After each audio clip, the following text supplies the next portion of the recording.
Bonjour, tout de suite Sud Radio à votre service et on part dans le Jura avec David Avenay. Bonjour David.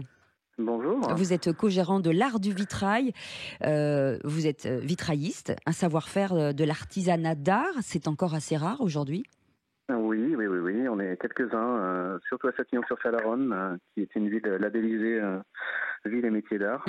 Donc on est huit artisans d'art, voilà. En France? Non, dans la ville en fait. C'est une D'accord, ville dans la ville, qui d'accord. regroupe, voilà, Alors vous pas mal travaillez, d'artisans d'art. vous travaillez sur deux axes, la création et la restauration. Absolument. On crée des vitraux donc pour les particuliers Oui. qui souhaitent avoir des vitraux chez eux. Hein. C'est vrai que le vitrail c'est toujours quelque chose qui fascine beaucoup les gens. Donc c'est comme un tableau vivant.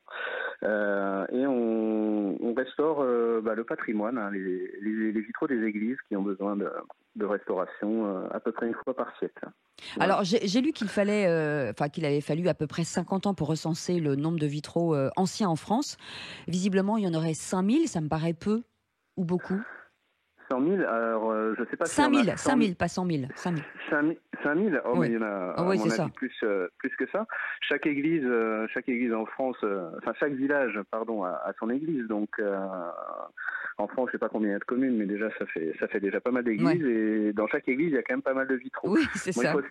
il faut savoir qu'on a à peu près 50 à 60% du patrimoine mondial de vitraux en France. Hein. On est le pays qui en a le plus. Alors, on parle beaucoup des métiers de l'artisanat, surtout depuis l'incendie de Notre-Dame. C'est Oui. une filière qui est assez soutenue, selon vous. Est-ce qu'on est en manque de personnel ou d'experts sur ce sujet? Je ne sais pas si on est en manque. En tout cas, c'est vrai que c'est des métiers qui sont, c'est assez difficile d'en vivre. Hein. On arrive péniblement à sortir un salaire. Hein. C'est surtout des métiers des métiers de passion. Ici sur l'Ain, c'est vrai que nous on est les seuls vitraillistes, mais je sais que dans d'autres départements, il y a deux trois ateliers. Hein. Il y a environ entre 400 et 500 ateliers en France, je crois. Mais, Alors, il y a aussi un problème, c'est que le vitrail, c'est du plomb, du verre soufflé à la bouche, de la peinture, des matières premières qui explosent en matière de prix.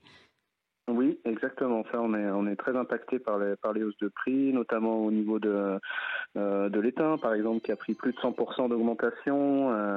C'est ce qui nous sert à faire les soudures, hein, l'étain.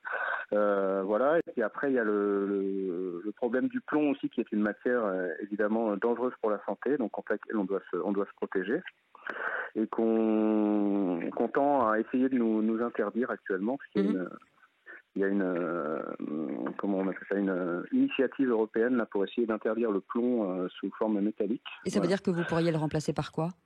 Et justement, nous, on n'a pas de solution de rechange, Mhm. donc on a fait valoir via le syndicat des vitraillistes, on a fait une réponse à cette initiative en fait en disant que nous on n'a pas d'alternative, donc que pour le moment voilà, si on interdit le plomb, il y a plus de vitrail, il y a plus de patrimoine. Enfin, j'ai le vitrail, il y a aussi les orgues. Enfin, ça concerne le plomb, il y en a un peu partout, hein, malheureusement.